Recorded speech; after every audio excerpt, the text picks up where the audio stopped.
Good afternoon, everyone. Welcome to LaunchPad for this Monday afternoon. My name is Tom Parker, and today, LaunchPad to begin with, for those of you, maybe this is your first time here, LaunchPad is an 8-week program that's geared towards helping our level 1 associates get through their workbooks, their portfolio requirements.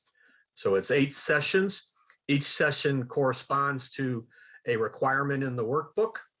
So today, we're very, very honored and excited to have Peter Asapahu, who is at LA Country Club, is going to talk to us about tournament operations. And just a little bit about Peter. This is Peter's second time presenting to us. So he's either a glutton for punishment or he just loves what he does and he loves giving back to the associates. I think it's the latter, and I hope it's not the former on that one. But Peter is, as I mentioned, at LACC, and it's been there about 5 years. And interestingly enough, he's going to talk to us about tournament operations. And as I'm sure most of you know, LACC, Los Angeles Country Club, is going to be hosting one of the most important and famous tournaments coming up in 2023, the US Open. So it'd be interesting as he goes through and helps the USGA and helps out in that tournament and sees how they do things versus, it'll give them a perspective, as to tournament operations, because they certainly know how to do it. So without any further ado, we want this to be interactive. So please feel free to ask questions, unmute yourself, ask questions.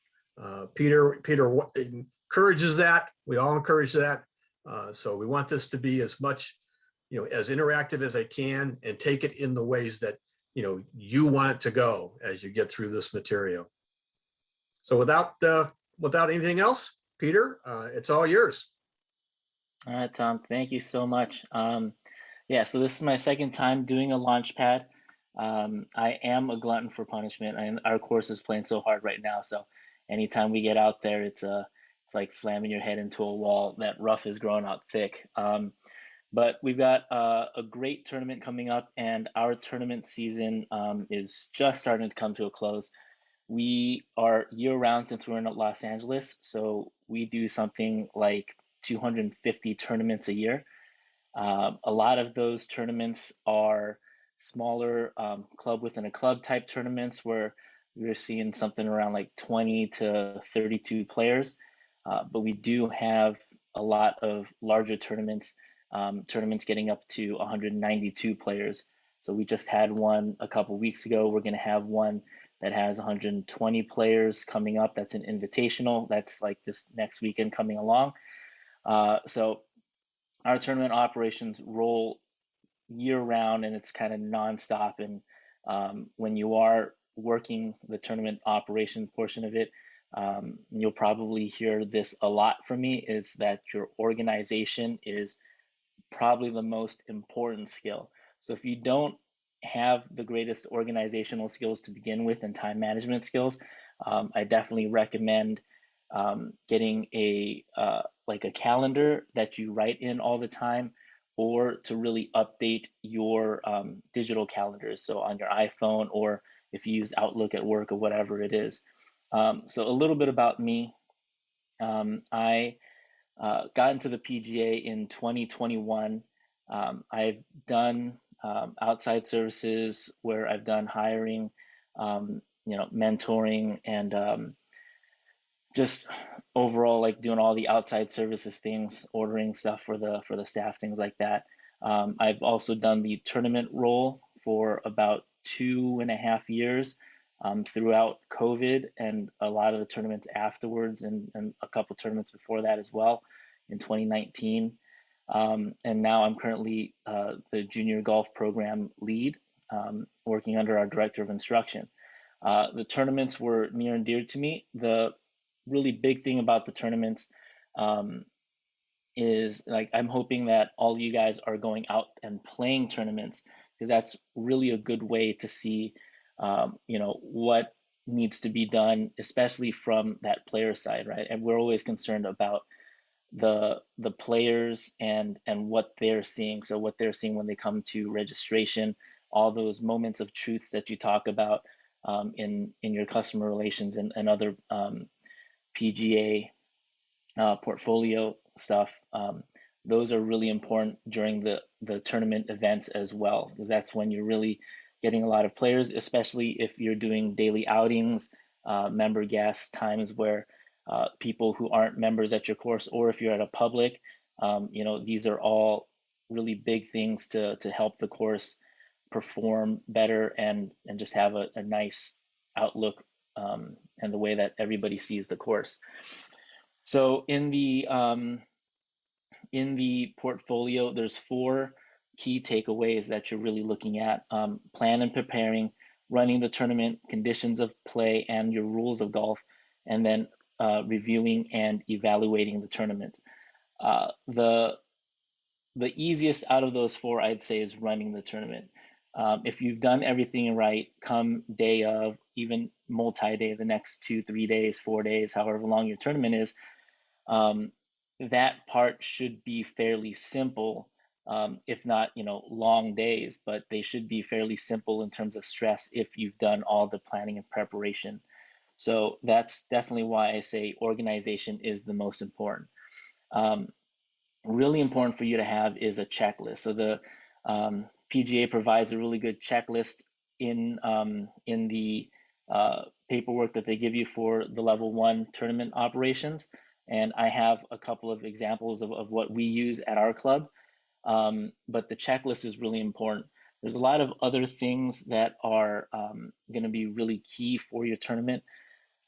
Staffing is something that it's maybe a little closer to the time, so that way you're sure you have enough people for registration, tee gifts, being able to get all the carts and everything ready for the day of the tournament. The course preparation, communicating with your groundskeeper and making sure that they know kind of what you're expecting. If you're doing a ladies tournament, you might ask for some easier pins, or if maybe you're asking for the tees to be pushed up a little bit, make the course a little shorter.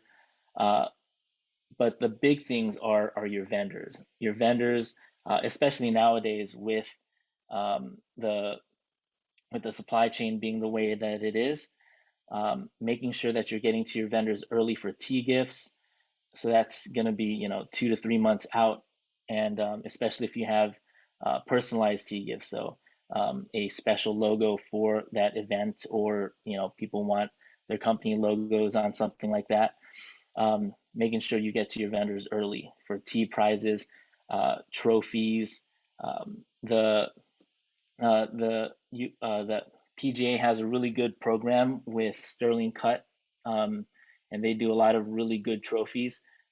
Great source of trophies from them, and they always offer right around the PGA show. They offer a deal where if you order in advance for the rest of your year, you can have free shipping. They'll hang on to the products and they'll ship it to you on the dates that you choose. So really planning ahead, that's really important. That'll save you all those shipping fees, which will help if you are in a private club, making sure that you can get some better products for tee prizes or trophies out to your members, or if you're at a public course, getting some more of that money away from shipping and into the club's pocket. Publicity and marketing is also really important. If you're at a public, making sure that you have enough players, that the tournament's going to be full. That's going to be the best way to have a successful tournament. And then the checklist here, I kind of have something that we use at the club. So it's an 8-page checklist. It starts at 3 months out. If you don't have a paper checklist like this, this is actually it's like a digital checklist, and I create reminders for myself 3 months out to make sure that I'm updating the checklist for specific tournaments. So my calendar will have, let's say today I'm 3 months out on a December tournament, and then maybe tomorrow it'll be a reminder for a 2-week out for a Halloween tournament. So I'm making sure that I always keep organized. We end up with something like 4, 5, 6, sometimes even 7 tournaments all juggling up at once. So the organization part is really key. So if you don't have something like this, you can create it, you can use it, use the one that you see in the PGA workbooks. Copy this one if you want. I can always send you this if you want to contact me afterwards. My contact information is at the end. But this is just kind of a way to make sure that nothing falls through the cracks, which is, doesn't seem like it's going to be difficult to do if you're just doing the one tournament and that's all your focus. But if you have 4 or 5 tournaments going on at once, like a few weeks ago, we had over the last, 3 weeks, we had something around 6 tournaments.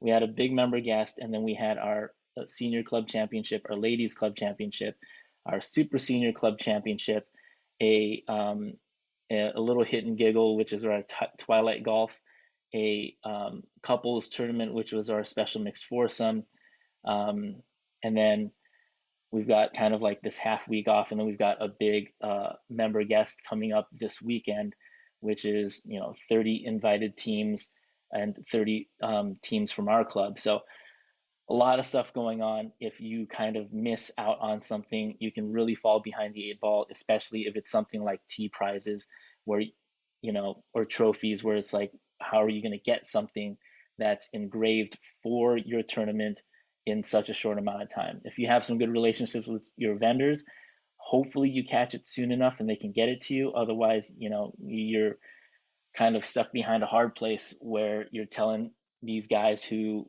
were invited to your tournament, like, hey, I'm sorry, your T prizes didn't get here on time and we'll have to ship it to you. And then now your budget's all out of whack because you got to pay for shipping costs, or, the trophies aren't there and you don't get these really good photos right after the tournament. So this is just kind of our quick little 8-pager. We go 3 months out, 2 months out, a few weeks out, the week of the event, the 2 days before the event, which is really all your printing and a lot of the legwork there. The day of tournament reminders, making sure your guys are in the right spot. Bags are getting to the carts. You have everything set up for registration for your T prizes, that your prizes, where they are, your microphones are good. And then the post tournament, which is also really important. We'll get to that a little bit later, but post tournament is a very important part of the process to make sure that from year to year you're running a really good tournament, especially if you're in like a private club where they have a lot of these tournaments that are run yearly, and you'll get 30, 40 of them every year at around the same time, and a lot of these members expect the same kind of thing. So having those post tournament reviews are really great. So if you've done everything right and you're getting up into the tournament, a couple of really important things that you have is cart staging and your staff and volunteers. Those are really important. If volunteers, if you're running like a big PGA tour event, something like the US Open, or Tom has the American Express out at PGA West, making sure that you have paperwork and information for them and to be able to organize them, even if you're at a small place and you're really just getting you've got some high school kids running outside staff for you. Really taking control there and having a plan in place for where they're going to stage the carts, who's in charge of making sure the carts are all lined up, that there's sand in the sand bottles, water in the club washer, all the bags on the cart.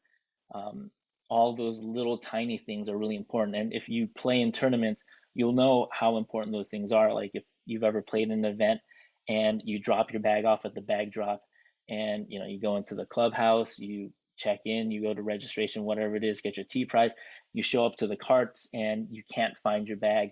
You ask somebody and you're just like, oh yeah, I'm starting on hole 14. And they're just like, oh, that is, they don't know where it is. So just making sure that your staff knows what's going on, giving them tournament programs, pairing sheets, alpha sheets, big member guests. That's actually really kind of a neat thing to have is an alpha sheet, especially, you know the member that's coming. And if you can recognize the member, you can quickly look at the alpha sheet, see, oh, his guest is Lance Hong. And, Lance, you're walking down the street there with your member just chatting, and somebody comes by and go, oh, hey, Mr. Hong, how are you doing today? And that's kind of a big wow factor for like, how the heck does this kid know my name? I've never been here before. So really being organized leading up to it can let you put on a really good show. So just having everything running correctly during the day of the tournament. Something else for the day of the tournament are your conditions of play and rules of golf. And guys, if I am going a little too fast, there's a lot of stuff with tournaments, and we could talk about this forever, but I want to have some time for a Q&A afterwards. But if I am going too fast, please just like slow me down, stop me. If you wanted to see something from one of the other pages from the tournament checklist, just unmute yourself, speak up, interrupt me. I don't care about that at all. But for your conditions and rules of play, so my good friend and coworker Robbie Schneider did a rules LaunchPad a couple weeks ago. So hopefully you guys got to see that. He's a really good guy, really funny. He was a comedian in New York, so I'm sure it was a lot of laughs. He really knows his stuff with the rules. And if you haven't seen his, check out the YouTube video because he really knows his stuff. And if you are going to be a head pro or a director of golf, if tournaments aren't your thing, the least that you could do for the tournament is knowing the rules of golf, because inevitably somebody is going to get into a weird situation and they're not going to know if it's the final pairing for your club championship and you're the director of golf and you're walking along with the players, or it's a big member guest, or just a large outing, somebody's going to come over and ask a question, and if you don't know the answer, you need to know how to respond. If it's match play, that's something that you're going to need to know before they move to the next hole, because they need to know their the status of their match. If it's stroke play, it's something that you can possibly say, oh, I'll look it up and I'll get back to you. But really knowing the rules of golf and being able to make a decision quickly and correctly is really important. So if you don't study the rules of golf, the PGA sends out those rules books, and you can always ask for the decisions books as well. Study it, watch Robbie's video because he does a really good job of really going over a lot of the rules. Conditions of play. Yeah. Hey, Peter. Just one thing about the rules, and we talked about this with Robbie's presentation and kind of brought it up, is having the rules decisions book with you. It's not something you don't have to feel embarrassed about saying, well, here, let's you're going to look it up right there. And I kind of gave the example of, I was watching the President's Cup, 3 or 4 weeks ago, and there was on national television, there was a rules question. Cameron Davis was asking a rules question, and there was the referee, the rules official, sitting there with his book in his hand, going through the book, and because he wanted to make sure he got it right. And it was an interesting rules question, but he wanted to make sure you got it right. So an example of, have those books with you, have them in the golf shop, and reference them and study them.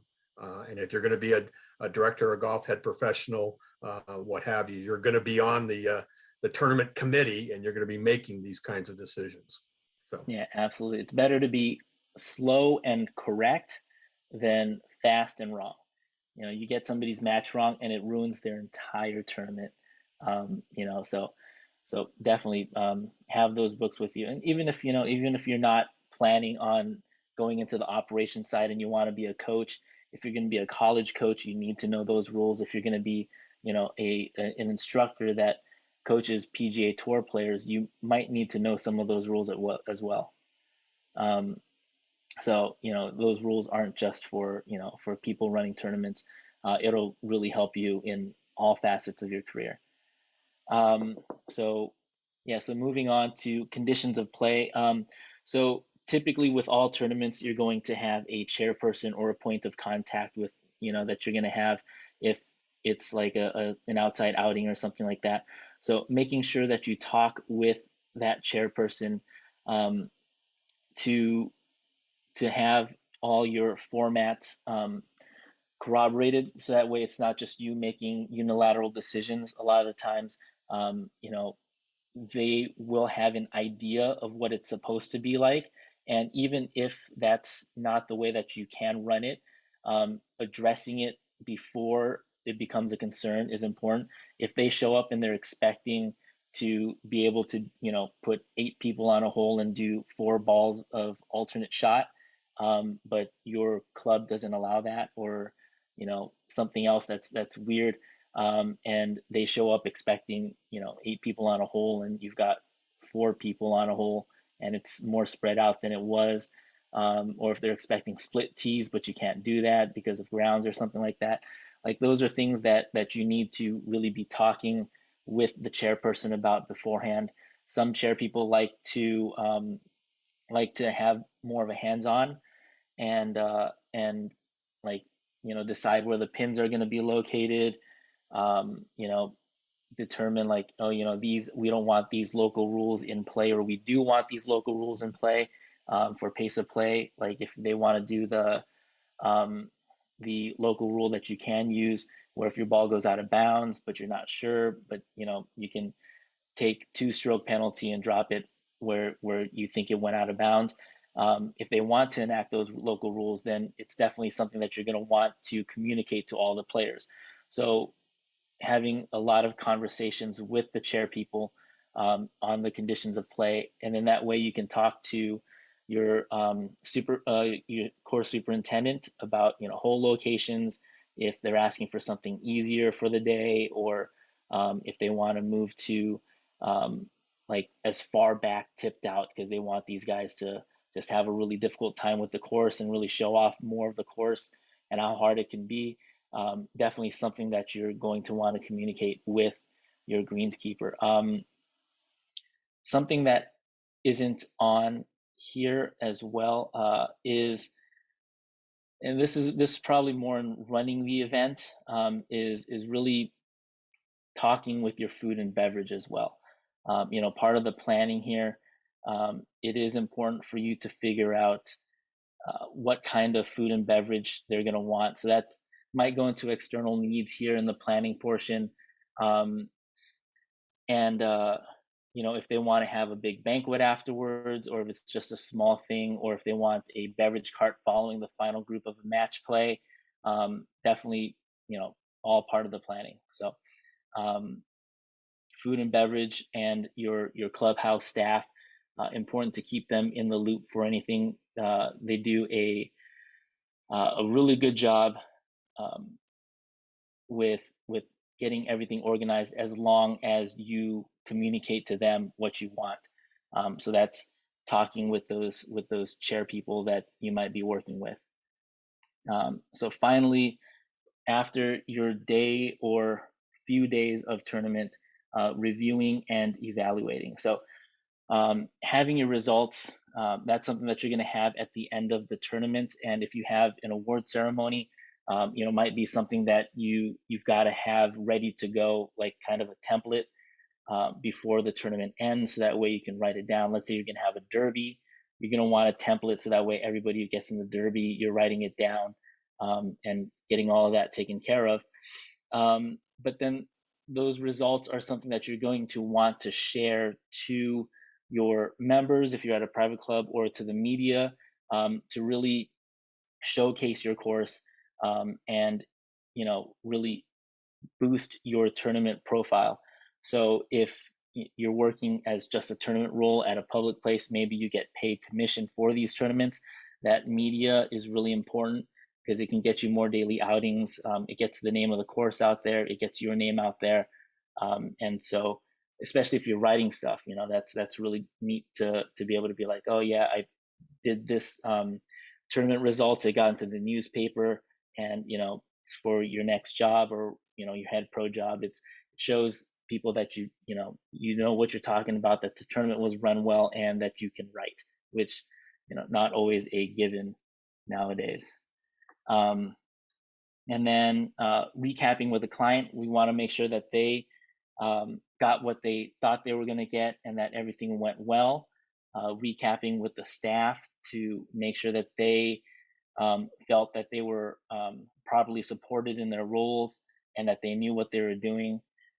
Your profit and loss statement to make sure that the tournament made a profit. If you ended up losing money on a tournament, you kind of have to go back and figure out why and how to fix that, because you can't be losing money in tournaments.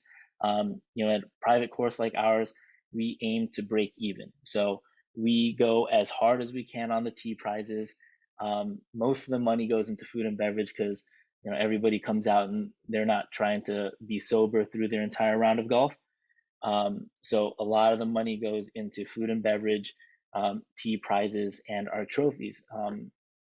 And then getting participant feedback. A lot of the times you'll get people coming by after a tournament. Sometimes if you made a mistake somewhere, someone will come and complain if you didn't give them enough dots on their scorecard for their handicap because you got their GIN number wrong. Or if you did a really good job and you got them started with their group and paired them with somebody they really liked or got them a really good caddy, sometimes they'll come back and tell you something like that. The the best thing is really just to have all the players at the end of the round, when they're hanging out, just walking around with them and chatting with them, telling them that you hope that they had a good time. A lot of the times, um, you'll end up getting stuck in an office putting in scores from scorecards. Even after that, and after you've done the results, it's really good to go around and chat with the participants, because you'll get a really good idea of how well you did and how well your staff did, and any things that you need to readdress, just by chatting and being around the players. And then lastly, rebooking the event. So if it is a daily outing with a corporation, maybe someone that hasn't done it with you before, definitely that recap with the client is a good time to take concerns, uh, be really empathetic to whatever they have going on, and having just a lot of really good energy with them, so that way they'll want to rebook with you and the club, and you can make some more money. So that's pretty much running a tournament in a nutshell. There's a lot of small little things here and there that we didn't go over, but everything is kind of particular from tournament to tournament. So a lot of different things can go on.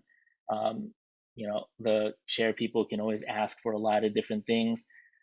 Your course may have some issues in terms of maybe you don't have access to a driving range. Maybe your course has a small driving range with, with just a net that you hit into.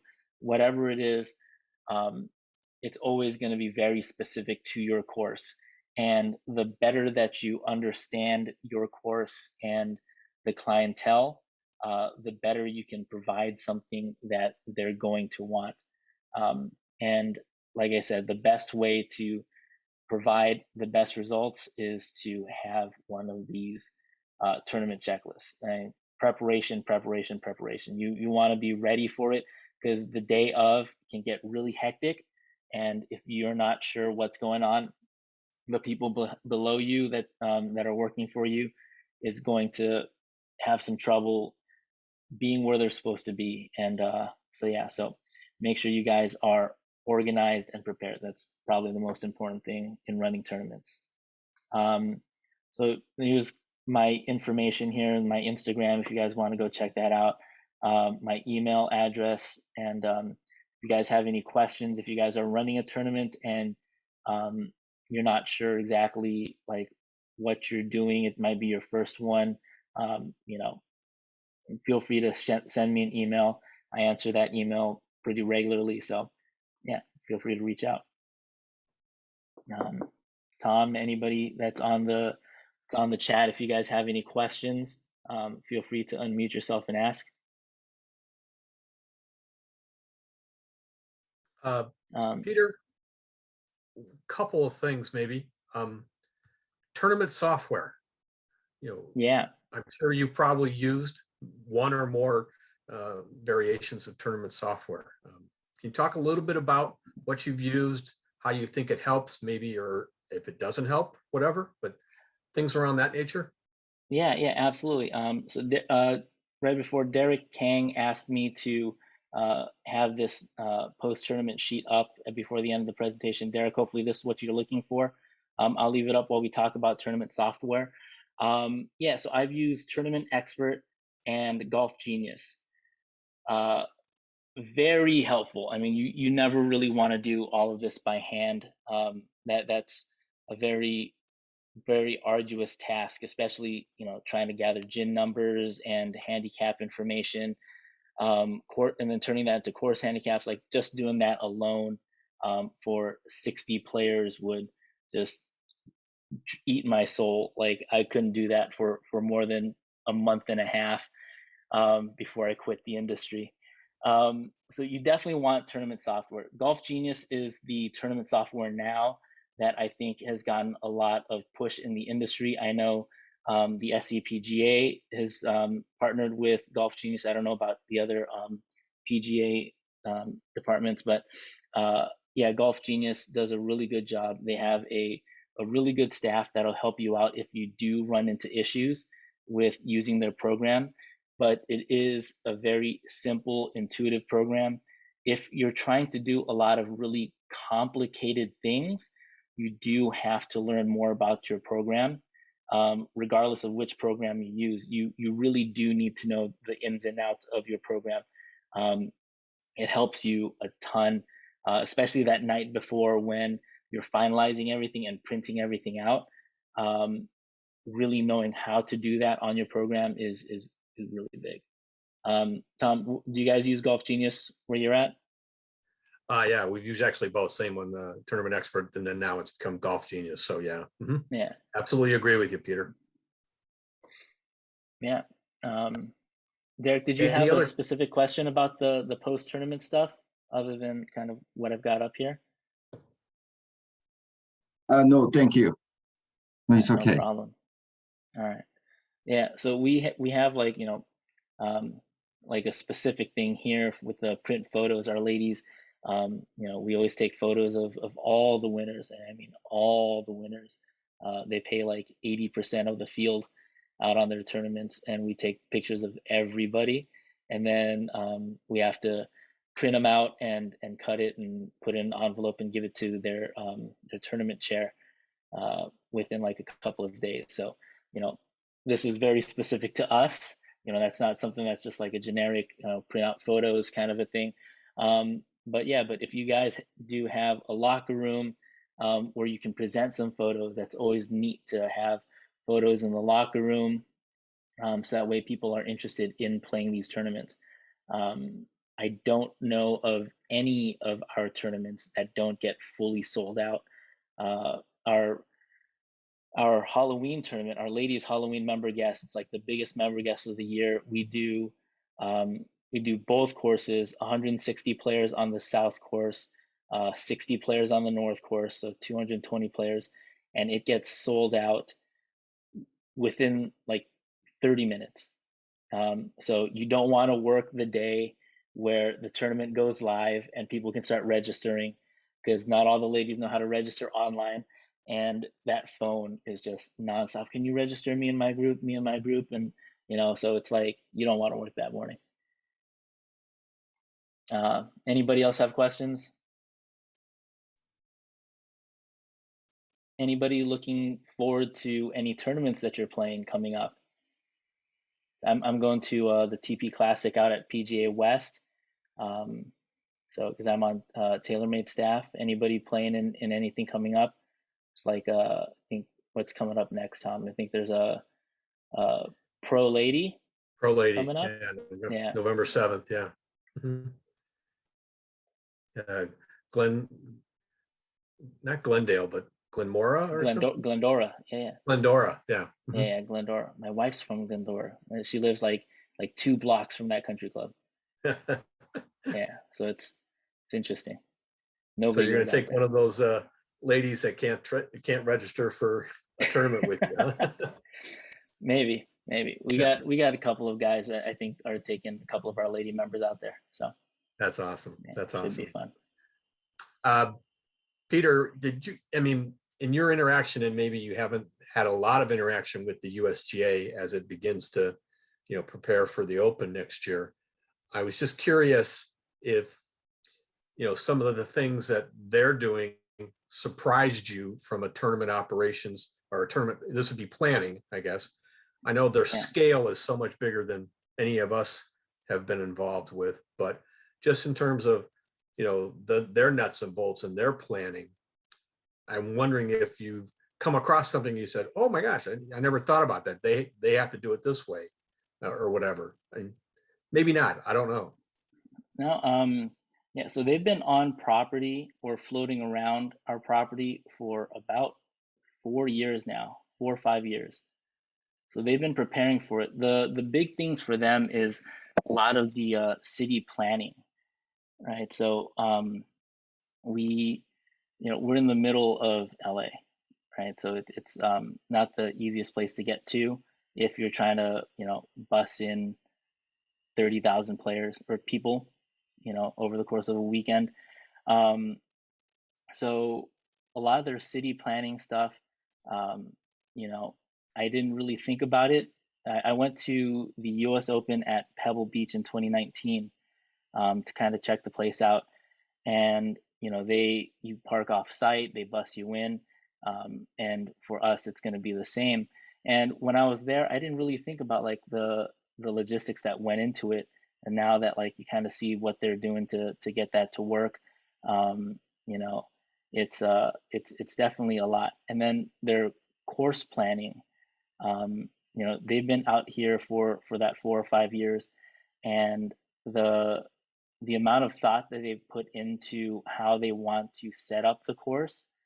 I saw them standing on our putting green talking about what if we move the tee box here for one of the days, right? So it would stretch out our first hole by an extra 45, 50 yards, um, and really change the dynamic of where the those bunkers lie. So that stuff, they grew in the rough, they changed the rough lines, which was kind of like, okay, yeah, they're going to do that. But when they came back after we grew in the rough, and Tom, we talked about this before the LaunchPad went live, they were talking about the second shot. So they're they've got the rough grown in to a point where there's like, okay, if somebody misses, they're going to miss here. Now they'll be in this thicker rough, and it's going to be a little bit more penal. But they started talking about, if you do miss into this area of the rough, where would you lay up to? And let's make that area more difficult to lay up into. So they shrank some spaces where, if you have to lay up, like it's a more difficult layup. Like, could you imagine trying to lay up into like a small little 20-yard area, and then that rolls out and you get into some more rough? Like, and so they're trying to make it difficult. And yeah, so a lot of their planning and the amount of time that they've spent there, the media that they've done for it, is also astounding as well. So we've Awesome. had guys there with, we've had the US Open trophy at the club a handful of times where they've taken photos and videos. We've had drones flying around. So yeah, so it's been a lot of stuff. Cool. Anybody else have any questions? James, Jason, Mason, Derek, anybody?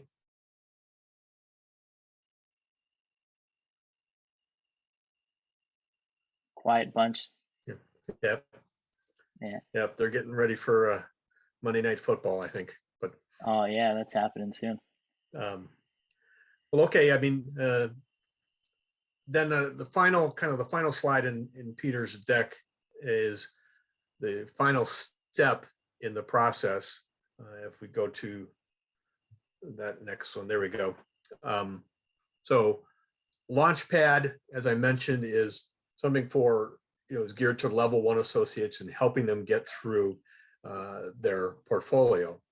But it's part of an education program that helps our associates get through levels 1, 2, and 3. And so a big part of that, once level 1 portfolio is done, but a big part of getting through the PGM program is mentoring. And so what we do in the Southern California section is we have developed, Tom Sung down in the San Diego chapter has developed a very robust mentoring program where we do one-on-one mentoring. We pair up an associate with a PGA professional, and they decide on how they want to get together on a regular basis. But it helps that, one from a buddy system point of view, kind of the, if your buddy's going to the gym to work out and, you don't want to, if he kind of spears you on, kicks you in the butt to do that, that kind of process. So we have a mentor representative for each of the 5 chapters in the Southern California section. So each chapter has one. And if you are interested in getting into some mentoring or be a mentoree, we can get you in contact with that representative. For folks that are not in the Southern California section, because we do offer LaunchPad out to the Northern California section, Utah, the Southwest, and even Aloha sections. And we've had people join us from those sections. We do a national mentorship program. So that's at PGA headquarters down in Frisco. There's the PGM mentor line, and they will answer that phone or get back to you as soon as possible. So you will get a call back, and then they can give you resources. They can give you hints. They can give you suggestions on what you should do if you're stuck on a particular section or you're not quite sure, do I want to, in level 2, do I want to go operations, teaching and coaching, general management, those kinds of things. They can really help you work through those issues. And then, if all else fails, I kind of gave, there's my contact information there. Reach out to me, reach out to any of us, reach out to Peter, reach out to, your local, your head professional, anybody in the education committee on the Southern California section. We're all willing to help. So reach out, let us know what the issues are, and then we'll help you get through that. So mentoring is a big step in helping us get through and get you guys through the program. So yeah, definitely reach out to Tom Sun. He's a really good guy. He usually jumps on at the end of one of these calls. He jumped on the last one of mine. And now I took him out to LACC to play, and now I don't see him anymore. See, Peter, he only jumps on to the LACC guys. He was on Robbie's call and he said the same he was on thing. Robbie's, okay. Yeah. Yeah. So Yeah, but Tom's a great guy, very smart, very enthusiastic.